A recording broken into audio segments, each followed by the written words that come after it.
Deus, louvado seja o nome do Senhor, aleluia. Eu quero pedir aos irmãos, por gentileza, se colocarem de pé. Vamos ler a palavra do Senhor, graças a Deus. Evangelho segundo escreveu o evangelista João. Nós vamos ler o capítulo 5 e o versículo 24. Evangelho de Jesus Cristo, segundo escreveu o evangelista João, capítulo 5, versículo 24. Quero pedir a todos os irmãos que possuem Bíblia, que estejam com ela nas mãos. Nós vamos meditar em uma mensagem temática e eu gostaria que os irmãos nos acompanhassem nos textos que iremos ler e que essa palavra possa penetrar aos nossos corações. 5, verso 24.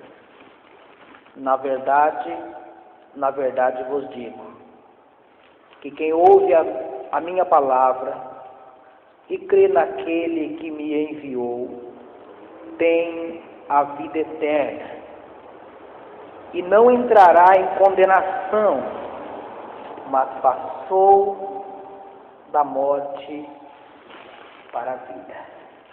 Toma assento, queridos, louvado seja Deus. O tema dessa mensagem que me propus a estar pregando nesta noite, o tema é uma pergunta que eu quero fazer para todos nós que estamos aqui nesta noite. A pergunta é: você é salvo? Você é salvo?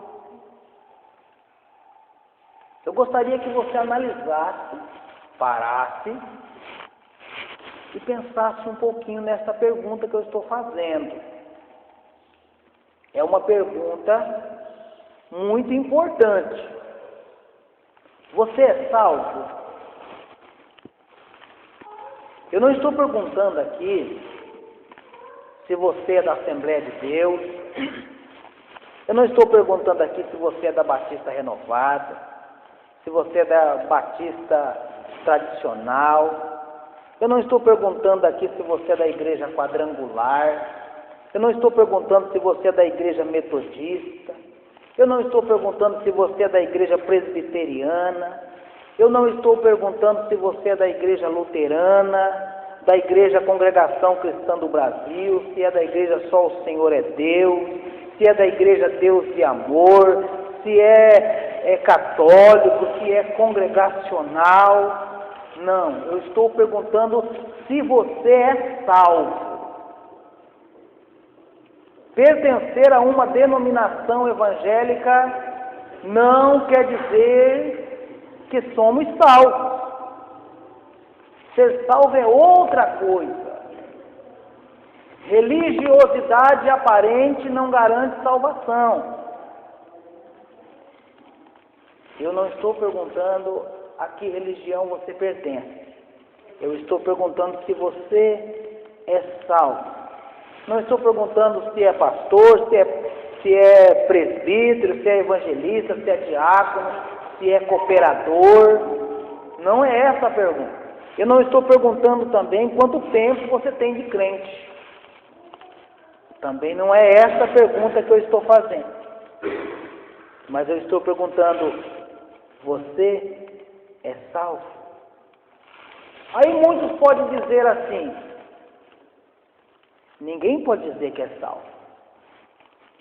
Mas quem falou isso? Quem falou que não pode? Porque existem pessoas aí que quando você fala a respeito de salvação, que alguém te pergunta para você se você é salvo, e você com alegria você responde: pela graça e pela misericórdia de Jesus, eu sou salvo em Cristo. Eu sou salvo em Jesus Cristo. Aí essa pessoa que que aprendeu lá na sua igreja o síndrome do papagaio, porque ouve falar, aí fala, ele diz, não, mas ninguém pode dizer que é salvo, não. A pessoa não pode julgar a si mesmo, não pode isso e aquilo. Mas quem falou que não?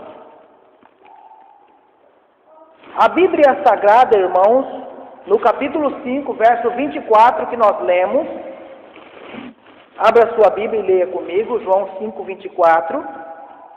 Quem está dizendo essas palavras é Jesus. É Ele quem pode dizer. O que tem o direito de dizer. Aí Jesus diz assim, em João 5, 24. Na verdade vos digo, que quem ouve a minha palavra e crê naquele que me enviou, vai ter a vida eterna. É isso que está escrito? Por favor, abra a sua Bíblia, por favor. Abra a sua Bíblia. Quem tem uma Bíblia, por favor, abra a sua Bíblia. Nós estamos aqui para meditar na palavra de Deus. Eu gostaria que você voltasse a sua atenção para a palavra de Deus e meditasse nela comigo.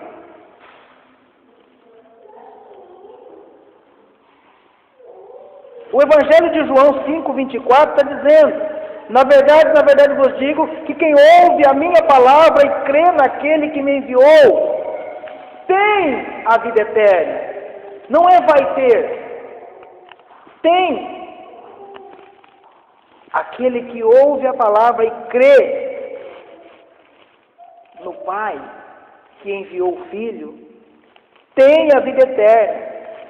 E a outra parte diz, não entrará em condenação, só pelo fato de você crer em Jesus Cristo e ouvir a palavra. Você já tem a vida eterna, meu querido. Você não vai entrar em condenação. E outra coisa, o texto não está dizendo assim, e você vai passar da morte para a vida. Não, pelo fato de você crer em Jesus e ouvir a palavra do Senhor, você não entrará em condenação, mas passou da morte para a vida. Você passou da morte para a vida já. Não é vai passar da morte para a vida. Não é depois que eu morrer, aí é que vai ver a questão salvação. Não, queridos. Se você crê em Jesus Cristo e ouve a palavra, você já passou da morte para a vida. Está em João 5, 24. Aí você abre a sua Bíblia agora comigo em Romanos 8. Romanos 8, versículo 1, que diz assim, portanto agora, nenhuma condenação há para os que estão em Cristo Jesus, que não andam segundo a carne, mas segundo o Espírito. O texto é claro em dizer, nenhuma condenação há para os que estão em Cristo Jesus. Então os que estão em Cristo Jesus já é salvo, não tem condenação. Se você está em Cristo, meu irmão, você é salvo. Agora, se você não está em Cristo, aí você não é salvo. Nenhuma condenação há para os que estão em Cristo Jesus, que não andam segundo a carne, mas segundo o Espírito. Agora, se a pessoa anda segundo a carne, voltado para os desejos carnais, fazendo tudo o que é errado, pecado, nos desejos da carne, aí é uma outra questão. Porque não há condenação nenhuma para aquele que está em Cristo Jesus, mas para aquele também que não anda segundo a carne, mas que anda segundo o Espírito de Deus, guiado pelo Espírito de Deus. Aí no mesmo capítulo 8 de Romanos, versículo 14, Romanos 8, verso 14, porque todos os que são guiados pelo Espírito de Deus, esses são filhos de Deus. Versículo 14 de Romanos 8, aqueles que são guiados pelo Espírito de Deus, irmãos, esses são filhos de Deus. Se é filho de Deus, meu irmão, é salvo. É salvo em Jesus Cristo, louvado seja Deus. Aí no versículo 16 de Romanos 8, diz assim: o mesmo Espírito testifica com o nosso Espírito que somos filhos de Deus. O Espírito Santo está testificando ao seu coração que você é filho de Deus? O Espírito Santo testifica no seu coração que você é filho? Então, se o Espírito Santo está testificando no seu coração que você é filho, meu irmão, então você é salvo. Você é salvo em Jesus Cristo. Porque o Espírito Santo testifica aqui, ó. Quando alguém fala que está acontecendo algumas catástrofes no mundo, e terremoto, e maremoto, e tsunamis, e não sei mais o que, aí alguém diz assim: isso tudo são os sinais da volta de Jesus. Aí aquela pessoa que ouve isso fica tremendo de medo, porque não é salvo, não tem certeza de salvação. Mas para aquele que tem a certeza da salvação, meu irmão, ele diz: ora vem, Senhor Jesus, ora vem, Senhor Jesus. Enquanto o Senhor não volta, nós estamos a trabalhar para Ele e falar do seu grande amor para as pessoas. Mas se Ele voltar agora, louvado seja Deus. Assim pensa o salvo. Mas aquele que não é salvo, ele treme de medo. Ele fica com medo. Tem medo da morte, tem medo da volta de Jesus. Agora, para aquele que é salvo é diferente, louvado seja Deus. No versículo 17 de Romanos 8, abra sua Bíblia e vamos ler a palavra de Deus. Se você não está abrindo a Bíblia aqui, eu pedindo, implorando, eu imagino em casa que essa Bíblia é lida. Versículo 17. E se nós somos filhos, somos logo herdeiros, também herdeiros de Deus e co-herdeiros de Cristo. Se é certo que com Ele padecemos, para que também com Ele sejamos glorificados. Então, meus queridos irmãos, se o Espírito Santo testifica no nosso coração que somos filhos, se o Espírito Santo testifica no nosso coração que somos herdeiros também e co-herdeiros com Cristo, meus irmãos, isto é motivo de rendermos ações de graças a Deus, de glorificarmos o nome do Senhor. Aí o apóstolo Paulo vai dizer novamente, primeira carta que ele escreve aos Coríntios, capítulo 1, versículo 18. Porque a palavra da cruz é loucura para os que perecem, mas para nós que somos salvos é o poder de Deus. Entenda esse texto. 1 Coríntios 1, verso 18. A palavra da cruz é loucura para aqueles que estão perecendo, aqueles que estão se perdendo. Mas aí Paulo vai dizer assim: mas para nós que somos salvos, é o poder de Deus. Se Paulo servia ao mesmo Jesus que nós servimos, e ele podia dizer para nós que somos salvos, por que nós servimos ao mesmo Jesus e não podemos dizer para nós que somos salvos? Se nós, irmãos, estamos a servir a Jesus de coração, com integridade, nós podemos dizer: somos salvos em Jesus Cristo. Somos salvos em Jesus, porque Ele me salvou, louvado seja Deus. Jesus, ele pregava de vila em vila. Aí um homem chegou até Jesus e perguntou: Senhor, são poucos os que são salvos? Lá em Lucas 13, verso 23. Senhor, são poucos os que são salvos? Essa pergunta, irmãos, esta pergunta sempre esteve no coração de todo ser humano. Aquele jovem rico, ele chega até Jesus e ele diz: Mestre, como é que eu faço para herdar a vida eterna? O jovem rico quis saber como herdar a vida eterna. Então o homem sempre teve essa preocupação com relação à salvação. Então este homem chega até Jesus em Lucas 13, 23. Senhor, são poucos que são salvos? Aí Jesus disse que muitos iam procurar entrar e não iam poder entrar.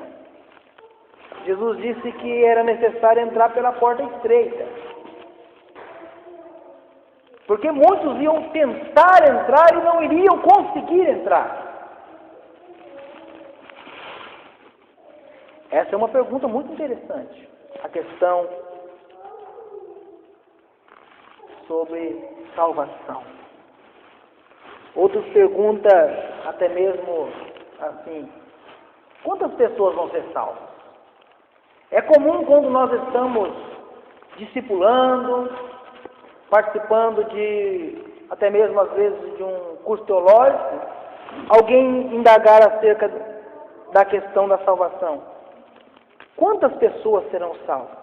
Aí as falsas testemunhas de Jeová, aí eles vão dizer que só 144 mil. Não, só 144 mil vão ser salvos. Eles baseiam essa questão de 144 mil lá em Apocalipse 7, versículo 4. Apocalipse capítulo 7, versículo 4. É bom você ler, porque uma hora ou outra alguém vai chegar na sua porta e vai querer dizer isso para você. Dizer que só 144 mil que vai ser salvo. E isso não é verdade. Não é verdade. Apocalipse capítulo 7, versículo 4. Isso aqui, irmãos, na verdade, refere-se a todas as tribos dos filhos de Israel. Está claro aí no capítulo 7, versículo 4 de Apocalipse. Está se referindo às 12 tribos de Israel. E não a totalidade de salvos no mundo. Não é isso que o texto está dizendo, como afirma as falsas testemunhas de Jeová. Porque, meus irmãos, quanto a todos os salvos, não se sabe a sua real totalidade. Não dá para nós sabermos a totalidade dos salvos. O apóstolo João, ele viu um número incontável. No mesmo Apocalipse 7, lê o versículo 9, Apocalipse capítulo 7, versículo 9. Depois dessas coisas, olhei, e eis aqui uma multidão, a qual ninguém podia contar, de todas as nações e tribos, e povos, e línguas, que estavam diante do trono, e perante o Cordeiro, trajando vestes brancas, e com palmas nas suas mãos. João está dizendo aqui, irmãos, no capítulo 7, verso 9 de Apocalipse, que ele olhou e ele viu uma grande multidão, a qual ninguém podia contar, de todas as nações, e tribos, e povos, e línguas que estavam diante do trono. Irmãos, naquele grande dia haverá uma multidão incontável, de todas as nações, como diz a Bíblia, de tribos e povos e línguas. Lá no meio da mata amazônica, existem tribos indígenas, que muitos estarão ali diante do Senhor salvos para sempre. Lá no Oriente Médio, onde o Evangelho tem a maior dificuldade para chegar ao Evangelho lá. De lá também vai estar muitos salvos pelo poder do Senhor Jesus Cristo, pelo seu sangue. Porque a Bíblia, meus irmãos, é clara em dizer que todas as nações, tribos, povos e línguas que vão estar diante do trono, perante o Cordeiro, que é Jesus, trajando vestes brancas e com palmas nas suas mãos, glorificando e exaltando o nome de Jesus. Eu quero estar lá. Eu quero estar lá. Aleluia. Louvado seja o nome do Senhor. Aí, em uma outra ocasião, Jesus ele disse que haveria algumas pessoas, ou seja, poucas pessoas. Jesus vai dizer assim, em Mateus 7,13. Mateus 7, verso 13. Poucos há que a encontrem. Dessa vez aqui, irmãos, ele não responde à pergunta, né? Jesus, ele revê a questão e de quantos seriam salvos. Aí Jesus ele diz algo ali que serve para mim e para você: esforçai-vos por entrar. Esforçai-vos por entrar. É na força. Não é fácil não, meu irmão. As ofertas do mundo, há momentos que são agradáveis. Os manjares parecem que são gostosos.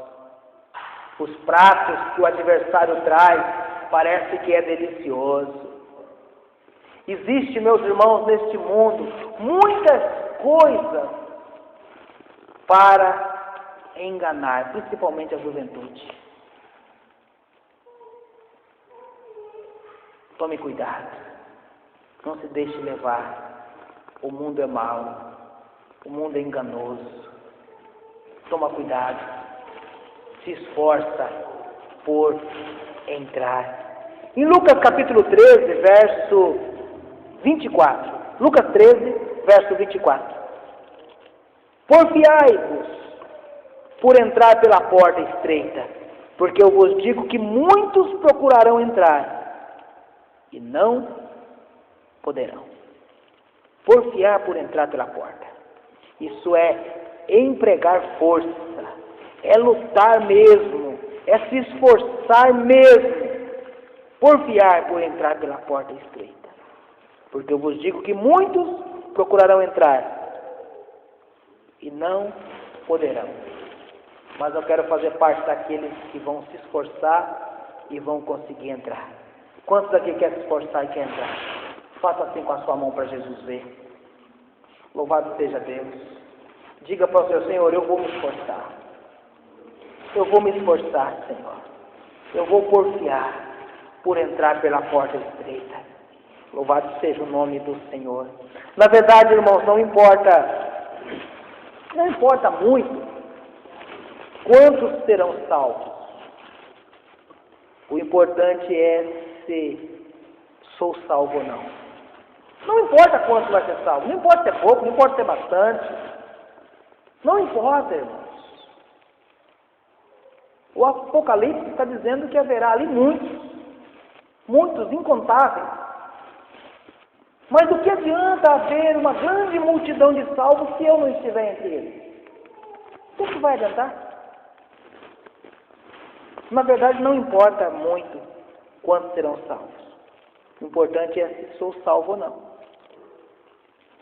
De que adianta se 99% do mundo for salvo e eu não ser salvo? O que eu ganho com isso? Se 99% do mundo ser salvo e eu perdido, o que eu vou ganhar com isso? A salvação ela é individual. O pai não salva o filho não salva o pai, a mãe não salva a filha não salva a mãe. A salvação é individual. Porfiai-vos por entrar. Essa luta ela é individual. Eu posso dizer aqui do púlpito: meu irmão, se esforce. Meu irmão, lute para entrar, lute para ser salvo. Mas eu não posso te dar a salvação. Quem está te dando a salvação é Jesus Cristo. Então você precisa aceitá-lo como seu único e suficiente Senhor e Salvador da sua vida. Louvado seja o nome do Senhor. E se somente 5 pessoas fossem salvas, e eu fosse uma delas, o dia do juízo seria de grande alegria para mim. Se 5 pessoas for salvo e eu estiver entre as 5, esse dia vai ser um dia de muita alegria para mim. Eu quero fazer parte dos salvos. Eu quero fazer parte daqueles que irão se salvar. Aleluia. Louvado seja Deus.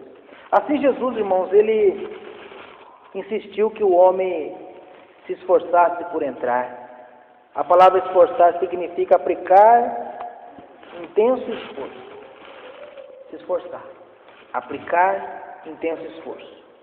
Era a palavra usada em referência ao esforço do atleta para ganhar. Aplicar esse esforço, se esforçar, era uma palavra que se usava em referência ao esforço de um atleta para ganhar. Eu vou fazer uma pergunta aqui nessa noite. Você já observou quanto um atleta se prepara para uma Olimpíada? Você já viu como que é? Quando você está assistindo um programa lá esportivo, como que um atleta ele se esforça? Às vezes você sai aqui e vai no centro da cidade e você encontra aí atletas correndo na beira da pista, né? Aí você vai no outro dia, ele está correndo de novo. Tem uns que corre de manhã, corre à tarde e se esforçam mesmo, né? O atleta ele se prepara para uma Olimpíada. E nessa preparação, esse atleta ele se abstém de muitas coisas. De muitas coisas ele se abstém. Por exemplo, tipo de alimentação. Um atleta não come qualquer coisa. Não é de tudo que ele come. E quando ele come é só um pouquinho, porque ele está se preparando para ir para uma Olimpíada, para uma Copa do Mundo, para alguma coisa nesse sentido.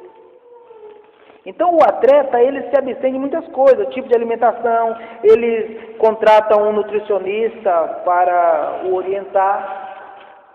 Todo atleta tem um nutricionista que está sempre o orientando acerca da sua alimentação, né? E também, às vezes, esse atleta, às vezes, ele fica distante da família, ele fica concentrado naquilo, né? E também ele se esforça dia após dia para superar seus próprios limites. Todo dia o atleta ele quer quebrar o limite passado. Esse dia eu estava assistindo um programa esportivo e eu vi ali um atleta daquele salto à distância, que ele estava tentando quebrar o seu próprio recorde de um salto à distância, querendo quebrar seu próprio recorde. Um outro atleta estava tentando quebrar seu próprio recorde num levantamento de peso. Então o atleta ele se esforça dia após dia para quebrar seu próprio limite. Ele procura melhorar cada vez mais. Cada dia mais. Irmãos, fazendo essa análise aqui, o apóstolo Paulo ele falou muito sobre isso, sobre olhar como que um atleta fazia. E nós, muitas vezes, nós não queremos nos abster de nada. Nós não nos esforçamos. Nós precisamos nos esforçar mais. Nós precisamos melhorar cada dia mais. Nós precisamos cada dia ser melhores. Sermos hoje melhores do que nós fomos ontem. Nós precisamos melhorar dia após dia. Louvado seja o nome do Senhor. Porque, meus irmãos, o céu não é algo que devemos buscar com desânimo. O céu não é algo para nós estar desanimados. Se porventura você estiver meio abatido, meio desanimado, peça para o Senhor ânimo, peça para o Senhor disposição, peça para o Senhor te animar de novo. Eu louvo a Deus pelos irmãos que estão aqui nessa noite. Muitos não vieram porque estão desanimados. E não dá para estar buscando o céu com desânimo, buscando a salvação em Jesus Cristo, manter-se salvo em Jesus Cristo, desanimado. Nós temos que pedir para Deus nos animar, porque o céu não é algo que nós devemos buscar com desânimo, mas o céu é algo para ser buscado com muito esforço e vigor. Muito esforço. Se porventura você estiver meio abatido, meu irmão, prostra o seu joelho e diga: Senhor, me dá ânimo e me dá disposição, porque Jesus, ele disse: esforçai-vos por entrar. Abra a sua Bíblia em Lucas 13, versículo 23. Nós vamos ler aqui alguns versículos. Lucas 13, versículo 23. E disse-lhe um Senhor: são poucos os que se salvam? E Jesus lhe respondeu: se esforça, porfia, por entrar pela porta estreita, porque eu vos digo que muitos procurarão entrar e não poderão. Quando o pai de família se levantar e fechar a porta, e começar de fora a bater a porta, dizendo: Senhor, Senhor, abre-nos. Respondendo ele vos disser: não sei de onde vós sois. Então começareis a dizer: temos comido e bebido na tua presença, e tu tens ensinado nas nossas ruas. E ele vos responderá: digo-vos que não sei de onde vós sois. Apartai-vos de mim, vós todos que praticais a iniquidade.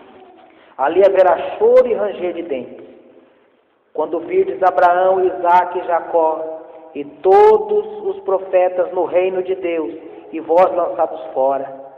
E virão do oriente, do ocidente, do norte e do sul, e assentar-se-ão à mesa no reino de Deus. E eis que derradeiros, ou seja, os últimos, serão os primeiros, e os primeiros que serão os últimos. Meus queridos irmãos, muitos virão do oriente, do ocidente, do norte e do sul. Não vou dizer do quatro cantos da terra, porque o globo terrestre é redondo. Mas virão pessoas de todas as partes, louvado seja o nome do Senhor, e vão se assentar à mesa no reino de Deus, com Abraão, com Isaque e com Jacó. E eu gostaria muito de estar lá, eu quero estar lá. Eu quero estar lá. Para isso nós precisamos esforçai-vos por entrar. Vamos nos esforçar, irmãos. Aleluia. Uma outra coisa, irmãos, relacionada aos atletas. Não são todos os atletas que vencem. Nem todos os atletas que vão, vencem. Isso nós sabemos muito bem. E alguns não vencem porque vão para uma maratona sem estarem devidamente preparados. Nós devemos estar preparados. A volta de Jesus está próxima. Pode ser hoje, pode ser essa semana, pode ser esse mês, pode ser esse ano, pode ser nesse século. Nós não sabemos. Sabemos que nós temos que estar preparados. Então muitos atletas eles vão, mas não se preparam o suficiente para essa maratona e acabam não vencendo, saem derrotados. Outros se cansam e por se cansar, param. Não é diferente na nossa jornada na presença de Deus.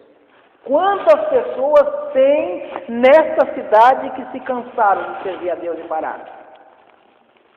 Se você aí começar a puxar aí na sua mente alguém que parou porque se cansou e não estão mais servindo ao Senhor, estão lá fora, estão fiados do caminho do Senhor.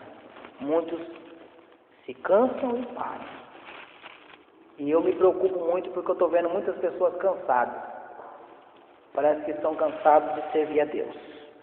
Outros tropeçam em alguma coisa e caem.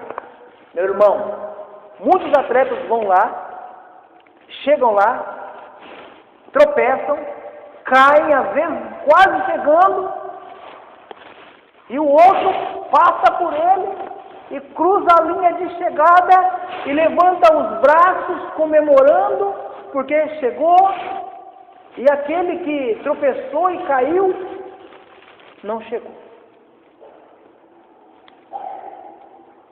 Não deixe, meu querido irmão, nada ser pedra de tropeço na sua vida.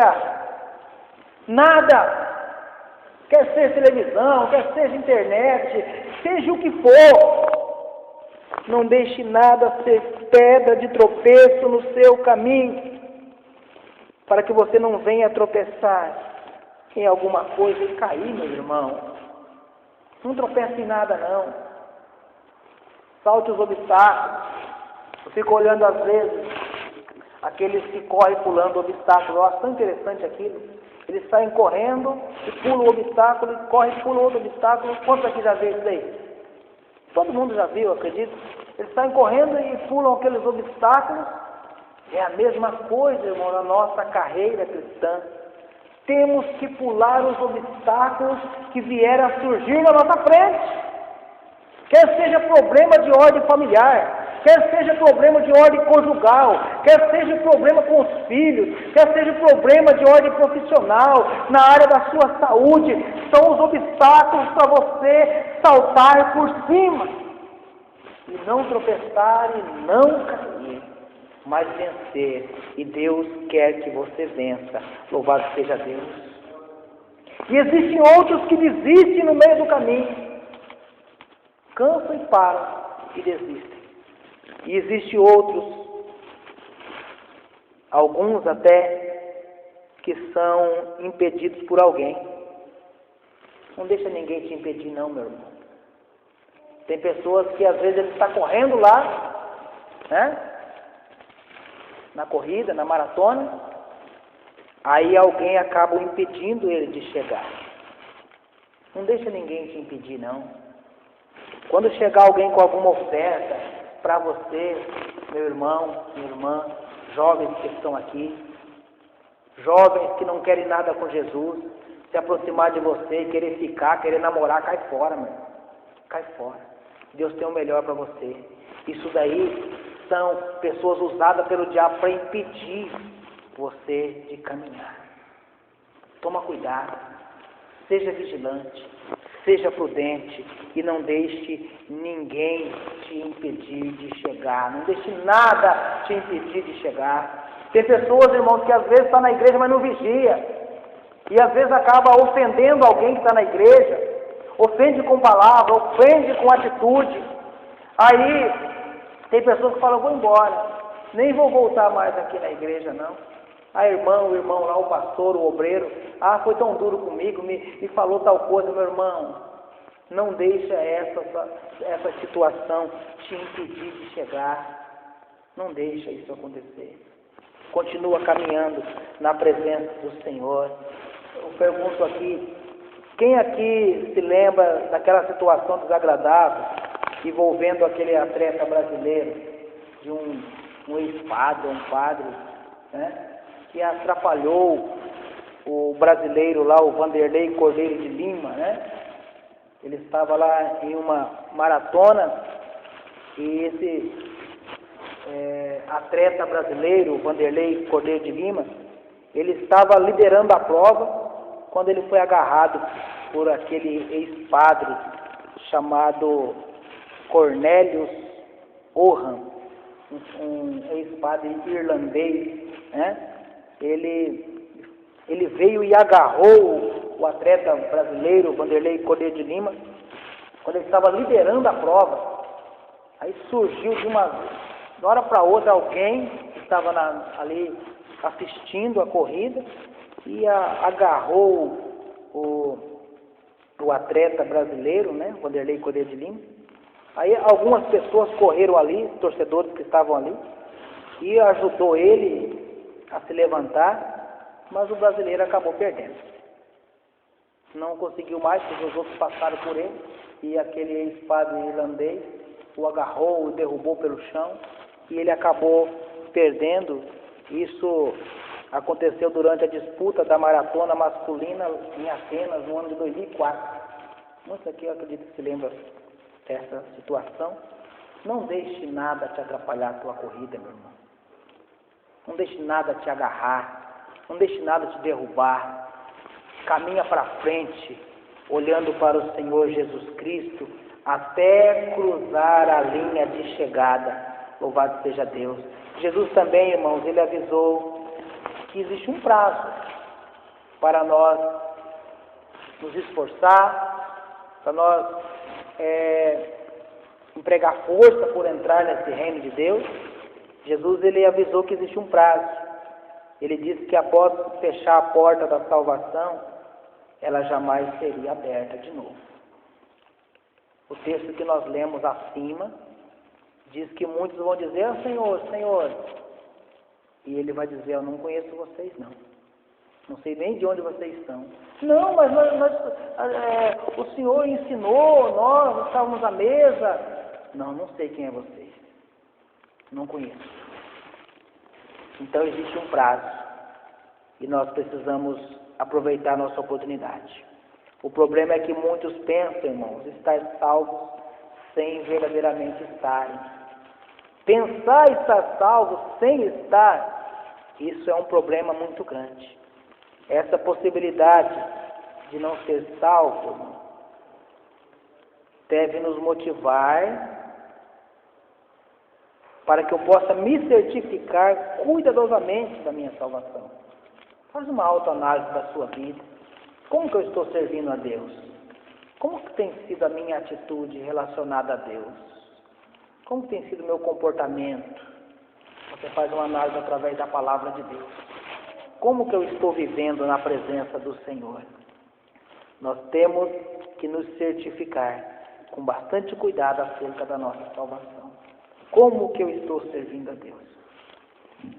Porque, irmãos, as consequências serão espantosas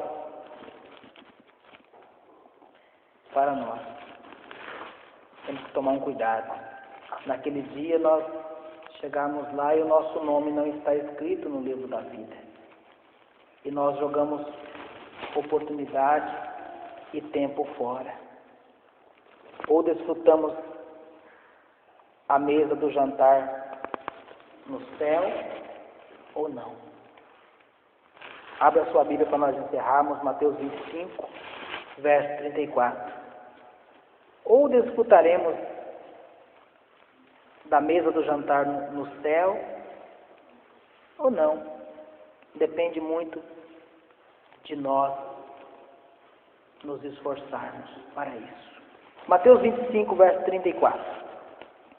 Já permanece com a Bíblia aberta em Mateus 25, nós vamos ler mais 2 versículos e estaremos encerrando. Mateus 25, verso 34. Então dirá o rei ao que estiverem à sua direita: vinde, benditos de meu Pai, possuí por herança o reino que vos está preparado desde a fundação do mundo. Eu quero ouvir isso dos lábios sacros santos de Jesus.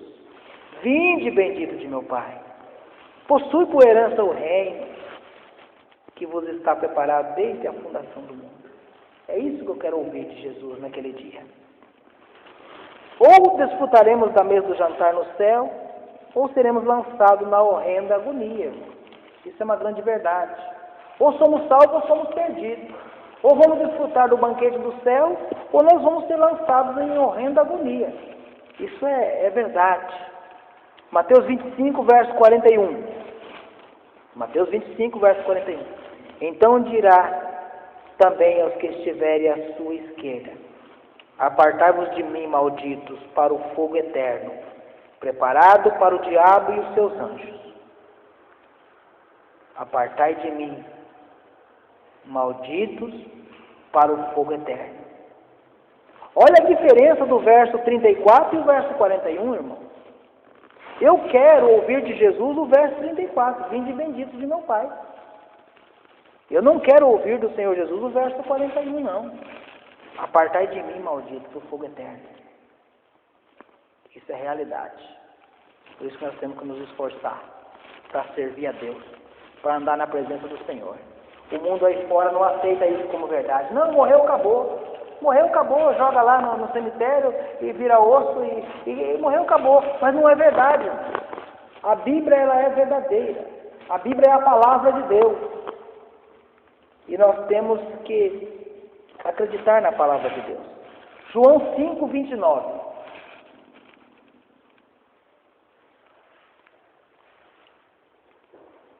E os que fizerem o bem, João 5, verso 29. E os que fizerem o bem sairão para a ressurreição da vida, e os que fizerem o mal para a ressurreição da condenação. João 5:29, irmãos, Jesus está dizendo isso aqui. Aqueles que fizerem o bem vão ressuscitar para a vida, mas os que fizerem o mal irão ressuscitar também, mas para a condenação. E eu quero ressuscitar para a vida. Nos coloquemos de pé. Louvado seja o nome do Senhor. Vamos pedir para o Senhor nos animar, nos dar força, para nós continuarmos a caminhar na presença do Senhor, para nós servirmos ao Senhor cada dia melhor, para nós andarmos na presença dEle, servindo com alegria. A Bíblia diz assim: servi ao Senhor com alegria e apresentai-vos a Ele com cânticos. Não é servir ao Senhor com tristeza, não é servir ao Senhor por medo, mas é servir ao Senhor com alegria. Louvado seja Deus. Amado Deus, querido Pai,